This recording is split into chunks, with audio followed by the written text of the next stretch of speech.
This is for the wannabe writers, for the beginning writers, and for those writers who suffer from writer's block.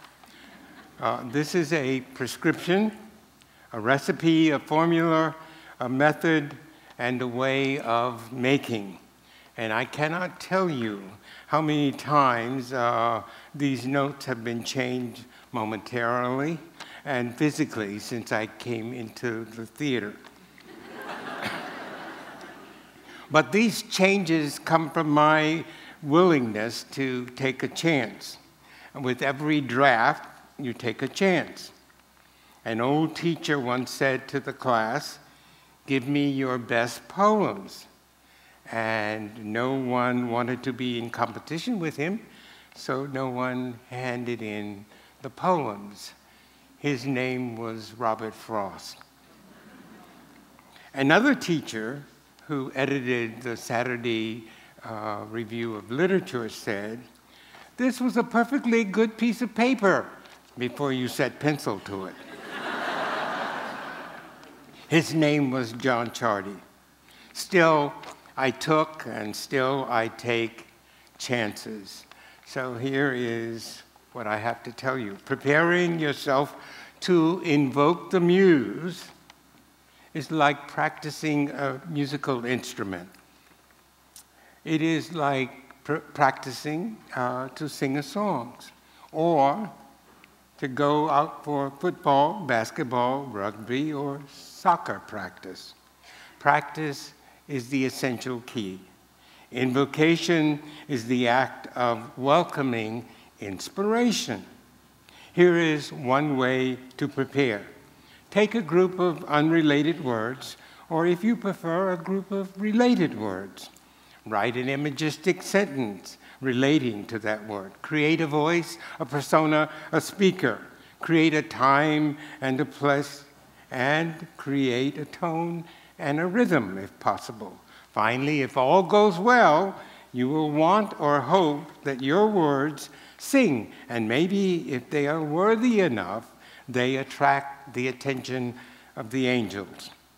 Then you will want to ignite the effort and the oven of your imagination to 400 degrees, and then infuse and bake your draft for 30 to 60 minutes.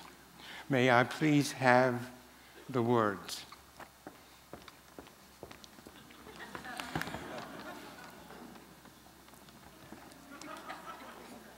Thank you kindly. Okay, here we go. Curiosity, catalytic, transition, juxtaposition, fragile.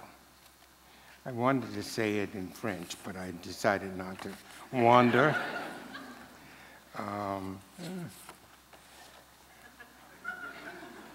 Wowsome. That person's black.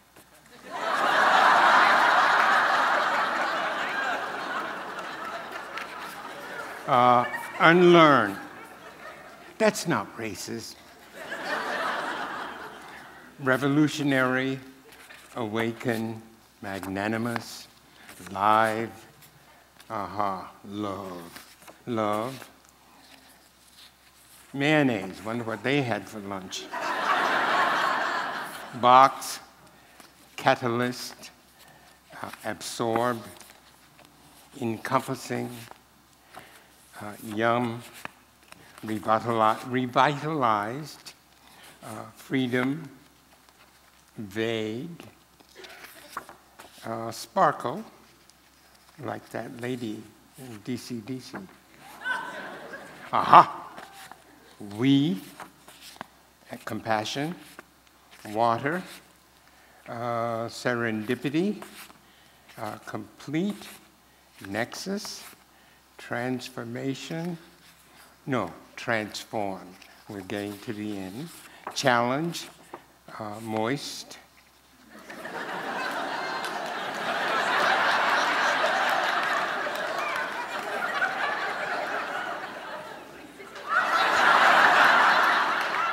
Equal, yes. A fedora, windowsill, gratitude, consider, be, and we're back to curiosity. Notice be and curiosity. They rhyme. So, okay, what every poet wants to do is to employ all of his senses, all 5 of them, maybe a few more. Inhale the words, ingest them, listen to their rhythms, touch them all, somehow or other, see them, and wonder about them, who wrote them, and then you hear them. And if all goes well, you wave yourself 3 times, you turn 3 times,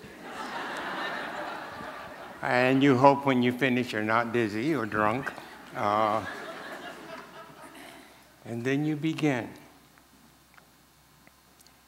Once, a long, long time ago, when I thought I was young and knew every possibility in life, there was an old griot, an old man with a gray beard, and he sat on his porch every morning, and he watched the children go by with curiosity. He always said to them, I have something more to tell you than those catalytic teachers at that school where you go every day.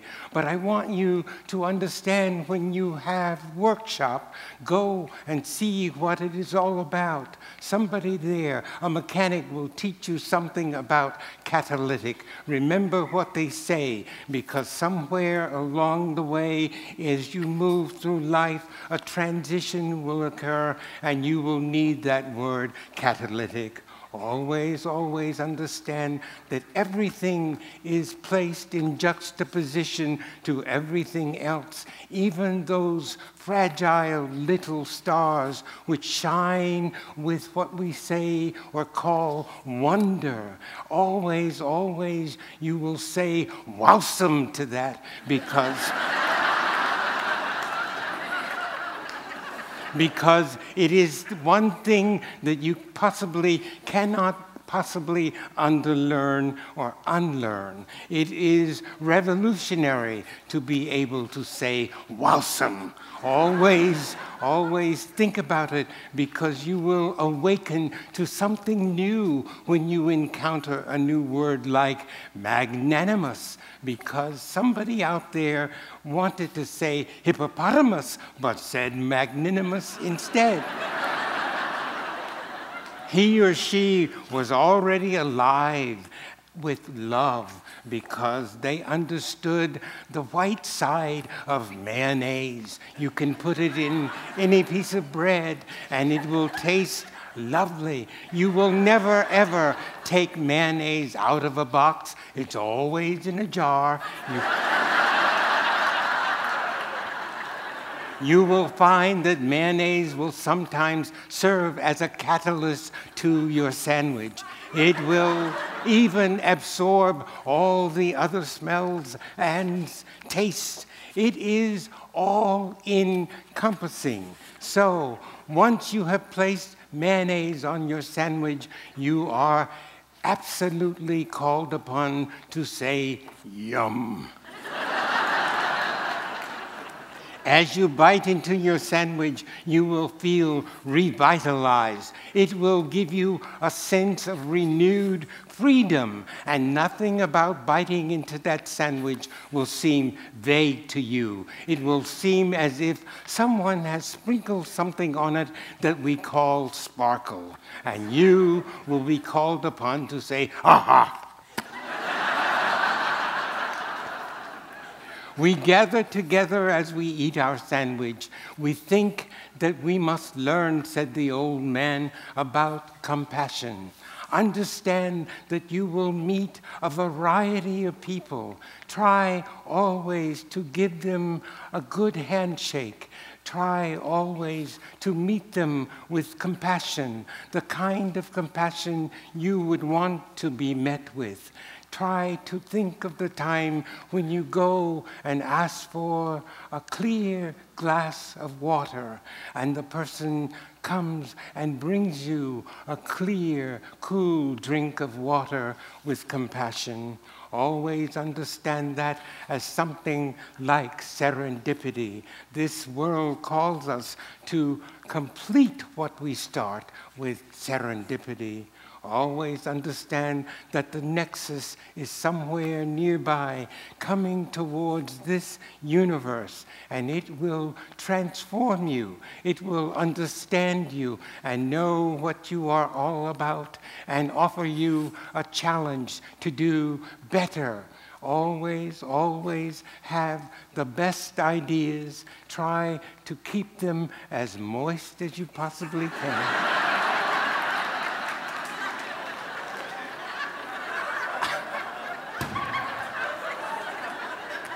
Understand each idea is equal to all the other ideas, and that they call you and call upon you to say yes.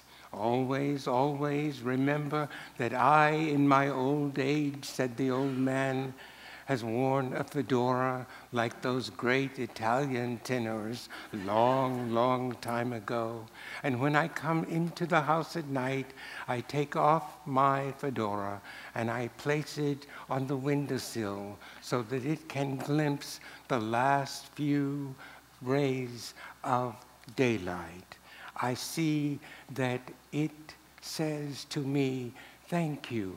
And it is filled with gratitude when I take off my fedora.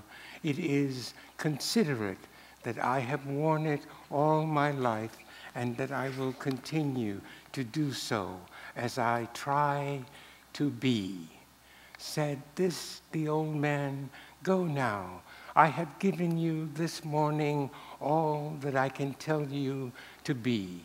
I have tried to pass on to you the best of my wisdom. Go now and see what the teachers have to tell you.